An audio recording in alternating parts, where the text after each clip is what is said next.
Race 2, favourite All Play.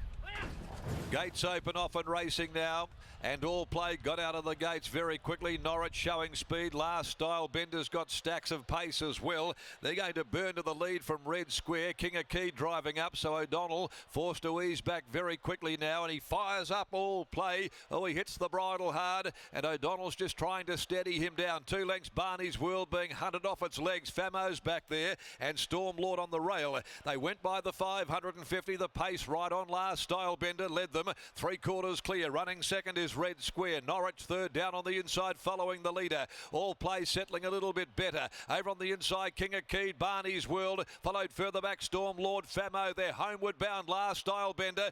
A length and a half in front. All Play winding up. Norwich down on the inside. Can't see much daylight. King of Key runs on behind them. All Play goes up. Grabs the lead down by the 75 though. Starts to edge its way clear. And it does make it a winning return. All Play beat Last Style Bender. King of Key, I thought, might have got a bob of the heads for third in front of Barney's World. Norwich back near the inside next. Followed further back Storm Lord, Famo, and dropping out Red Square to finish towards the rear.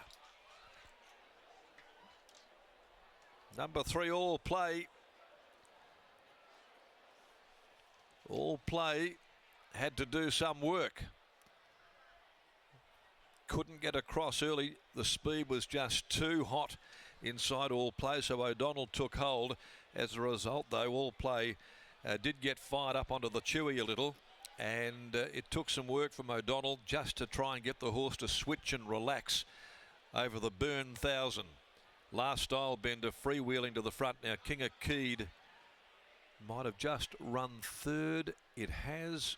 From Barney's World, the interim placings are 3-7-4-1. 3-7-4-1 from the judges. 3/4 by 3/4 in 58.53. Home in 33.90.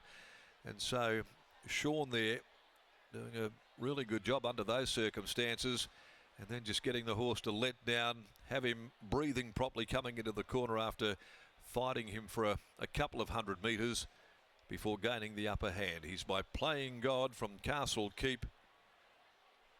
Raced by Joanne Andrews, Ken Helen Gregson, Santo Walliardo, Ross Karen Drage, M. Dixon, trained by Trevor Andrews. Sean O'Donnell aboard the winner. Makes it a successful return to racing. Second, number 7, Last Style Bender, the Harry Angel gelding out of Centuria. Mitchell Pateman and Holly Watson. And third, number 4, King of Keed by a Keed Mafeed out of My Grace. Chris Parnham in the saddle for trainer Michael Grantham. 3-7-4-1. Norwich was back behind them, tucked up on the rail. Didn't seem to see a lot of daylight down there when in a zip fastened pocket, and might not have had the full opportunity to really extend and let down, and could conceivably have finished a little closer than it possibly did. Next event today, the third, the first heat of the Westspeed Platinum Series for Tab Touch at 1:49. We're back on schedule for the remainder of the day. There are no changes. Lockie Taylor's about to join winning trainer Trevor Andrews after the winning return of All Play. Would have been interesting, the observations of Trevor in the early stages when Sean had to take hold. All Play wanted to get a little bit fizzy as they settled down with the furious speed on. Well, there you go, Darren. We'll start right there. Trevor Andrews joins me now. Darren was just alluding to the fact that it did look a little bit hairy early days in the first 200 metres of the race. What were your impressions of the first half? Exactly, yeah, just saw it. A little bit slow into stride. Went forward, got over racing. Fortunate enough, the pace went on and he was able to get into a good spot with a bit of cover, to give him a chance to get a little bit of a breather. But a really good ride by Sean, and luck went our way. What were the plans pre-race, or is he the type of horse that you can't really make a plan for? Well, we weren't going to go out there and fight him, so we thought we might be breezing outside the leader, or at worst in front. So as it panned out, it worked out good.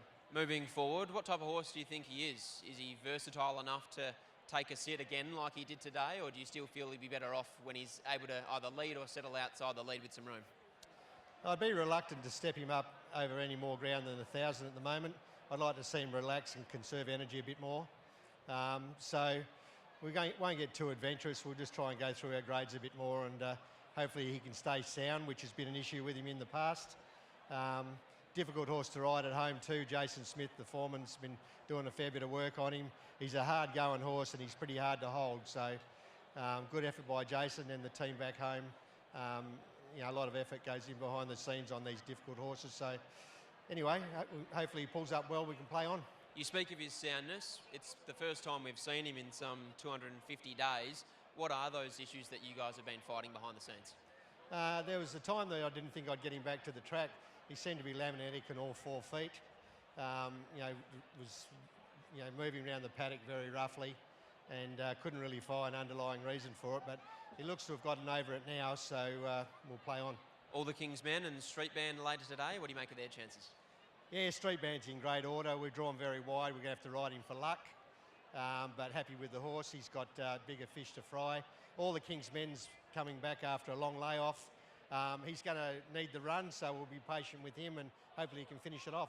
Great way to start the day. Well done. Thank you. There's Trevor Andrews. The stable is absolutely flying, as is this man, Sean O'Donnell. And here he is, catching up with Scotty. Smiling Assassin, Sean O'Donnell, 3, 7, 4 and 1 the numbers there. All play returns a winner. Sean O'Donnell's jumped off the scales. We're going to get a word from him now. Donga, they don't trial much better than that. Yeah, it was horrible for me at the time because it was a lot fresher than that. But, geez, he trialled enormous, didn't he? And today, lucky the speed was on and I was able to find someone's back, and that kind of, well, put him to sleep a little bit. But then when I popped out, I thought, if I catch the lead, I don't think anything will come over the top. At about the 600 or 800 metre marker, is it the fact that Holly pushed on with it the difference between winning and losing for you? Oh, most probably, because she, like you said, she got going and that made him stretch out a bit, and that just relieved me from hanging on to him to wearing him out. So credit to the horse. He hasn't had a lot of experience, but what he's done, you know, his form, it's pretty nice. I suppose the feedback to Trevor would be maybe keep him at 1,000 for now, because if he goes to a 12 and they put the brakes on, you're in all sorts. Yeah, we might. If that happens, you'd have to lead most probably, and this and that. But I'd just like to thank the Trevor Andrews camp. They've been great supporters of mine, even through my illness and when I've got injured, and they're always there waiting for me, and I can't thank them enough. Great team to ride for. I ride for a lot of good teams, but I'm very appreciative of everyone's work and myself. Congratulations, well done. And love to the wife. Thank you. There's Sean O'Donnell. I thought he was about to forget for a moment there, but great to see him boot home another winner. This time he combines with Trevor Andrews and All Play to take out the Guinness Handicap. On the other side of the break, we'll be taking a look at the Ladbrokes feature story on the one and only Damien Oliver, and also a feature story on Strapper extraordinaire Julie Mitchell.